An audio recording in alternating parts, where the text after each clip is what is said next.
Polybius adalah salah satu seorang ahli pikir besar tentang negara dan hukum pada zaman Romawi. Namun, perlu dijelaskan bahwa Polybius sesungguhnya berasal dari Yunani, yakni dari Megalopolis.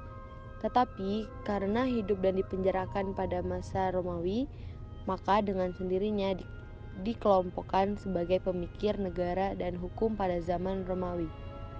Ketika dalam penjara, Polybius sempat mengadakan penelitian tentang sistem dan susunan ketatanegaraan di Romawi. Setelah keluar dari penjara, Polybius mengadakan perjalanan keliling dunia, antara lain Afrika. Tujuannya tidak lain untuk mengadakan penelitian, dan hasil dari penelitiannya menghasilkan teori kenegaraan yang mengagumkan, antara lain tentang perubahan bentuk-bentuk negara.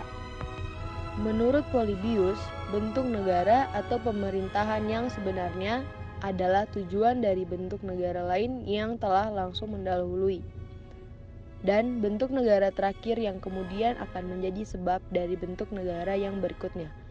Demikian seterusnya sampai bentuk-bentuk negara tersebut terulang kembali. Maka, di antara berbagai bentuk negara tersebut terdapat hubungan sebab akibat.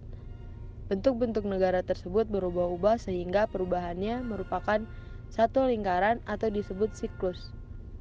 Hal inilah yang kemudian menjadi dasar dari penyebutan teorinya yang terkenal dengan nama siklus teori. Monarki. Monarki berasal dari kata monarch, yang berarti raja berkembang menjadi cara kerja negara. Sistem monarki berarti jenis kekuasaan politik di mana raja atau ratu sebagai pemegang kekuasaan dominan negara, atau bisa dibilang kerajaan. Menurut para pendukung monarki, mereka berpendapat jika kekuasaan yang dipegang oleh satu tangan lebih efektif untuk menciptakan suatu stabilitas di dalam proses pembuatan kebijakan. Monarki sendiri memiliki jenis sistem. Ada 3. Yang pertama adalah monarki mutlak. Monarki mutlak adalah bentuk pemerintahan yang seluruh kekuasaannya, pemerintahannya bersifat tidak terbatas atau mutlak. Yang kedua adalah monarki konstitusional. Monarki konstitusional adalah bentuk pemerintahan di mana kekuasaan raja dibatasi oleh konstitusi atau undang-undang dasar. Maka, tindakan raja harus sesuai dengan konstitusi tersebut. Yang ketiga adalah monarki parlementer. Monarki parlementer adalah sistem kerajaan yang di dalam pemerintahannya terdapat parlemen atau dewan perwakilan rakyat. Para menteri, baik secara individu maupun keseluruhan, bertanggung jawab pada parlemen tersebut. Dalam sistem pemerintahan monarki parlementer, raja merupakan lambang kekuasaan negara, tidak dapat diganggu-gugat, dan kedudukannya tidak dapat ditanggungjawabkan. Yang dimaksud tidak dapat dipertanggungjawabkan adalah the king can do no wrong, atau raja tidak melakukan kesalahan. Untuk zaman sekarang, ada beberapa negara yang masih menganut sistem pemerintahan monarki, yaitu adalah Inggris, Swedia, Denmark, Belanda, Norwegia, Belgia, Luxembourg, Jepang, Muay Thai, dan Spanyol. Di negara-negara tersebut, monarki menjadi alat pemersatu yang cukup efektif. Hal ini dikarenakan adanya simbol persatuan antar berbagai kelompok yang ada di tengah masyarakat. Namun, di negara-negara tersebut, penguasa monarki harus berbagi kekuasaan dengan pihak lain, terutama parlemen. Proses berbagi kekuasaan tersebut dikukuhkan melalui konstitusi atau undang-undang dasar di negara tersebut. Oleh karena itu, monarki di era negara modern bukan lagi absolut, melainkan bersifat monarki konstitusional.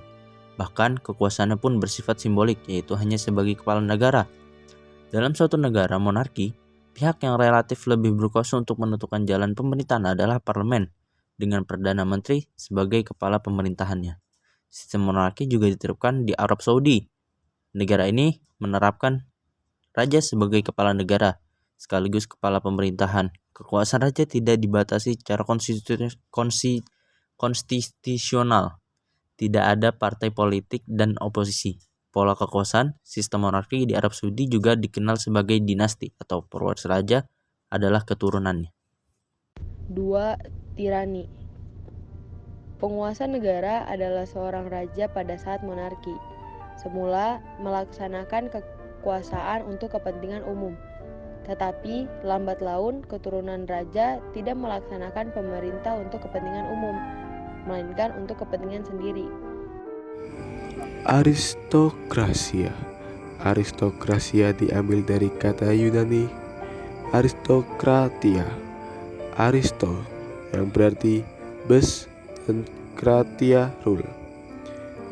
Jadi, aristokrasia adalah pemerintahan terbaik yang dipimpin oleh orang-orang terpilih, yaitu pemerintahan yang benar bahwa yang terbaik adalah mereka yang memilih kecakapan yang tinggi, berpendidikan, berpengalaman, dan bermoral tinggi. Namun, hal ini tidak bisa dijadikan atau dipastikan menjadi yang terbaik. Bentuk negara aristokrasi mencerminkan kondisi jiwa manusia yang terbaik, yakni jiwa yang mengutamakan pikiran keadilan. Negara aristokrasi dipimpin oleh sekelompok cendekiawan atau bangsawan. Dalam pandangan Plato, golongan cendekiawan merupakan kelompok orang-orang terbaik karena penuh dengan kebijakan dan keadilan. Pemerintahan aristokrasi jarang mengambil langkah terburu-buru. Aristokrasi selalu berhati-hati dalam hal bertindak, bahkan menjauhi kezaliman dan opokrasi. Oligarki. Oligarki adalah bentuk pemerintahan yang kekuasaan politiknya secara efektif dipegang oleh kelompok elit kecil dari masyarakat, baik dibedakan menurut kekayaan, keluarga, atau militer. Saat ini demokrasi di Indonesia mengalami kemunduran. Hal ini bisa terjadi karena kekuatan oligarki semakin kuat dan cepat. Kita mengetahui betapa oligarki kekuasaan masih membelenggu partai-partai politik, sehingga mengganggu proses demokrasi, bahkan di dalam partai itu sendiri. Demokrasi.